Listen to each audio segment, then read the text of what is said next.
कि भाई देखो पूरा एडवांस्ड का जो 100% सिलेबस होता है वो काफ़ी एग्जॉस्टिव भी रहता है और आइडियली अगर वो सारा किया हुआ है, बहुत ही ज़बरदस्त तरीके से किया हुआ है, तब तो फिर कोई सवाल ही नहीं है, फिर तो बस मॉक टेस्ट देने, प्रैक्टिस करने, nothing else to be done.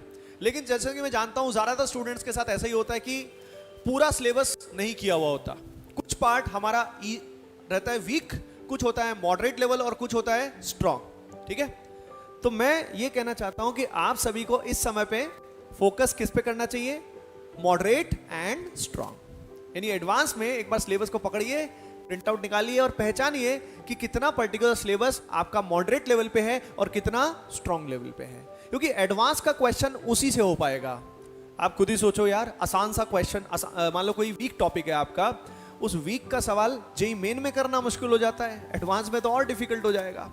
तो आप खुद सोचिए, अब मान लीजिए ऐसा करते करते हमने पकड़ा कि यार 70 से 80% सिलेबस हमारे कब्जे में, मैं एग्जांपल ले रहा हूँ, 70 से 80% अगर आपने पेपर अटेम्प्ट किया, मान लो आपने पेपर अटेम्प्ट किया, कितने परसेंट मान लेते हैं, आपने किया 70% पेपर अटेम्प्ट, ठीक है, 70% पेपर अटेम्प्ट किया, उसमें से मान लो आपका एक्यूरेसी रहा 80%, तो आपको क्या लगता है 70% का 80% कितना हो गया? 56। ओवरऑल कितना पेपर का परसेंट हुआ? 56। कुछ नेगेटिव भी जाएगा।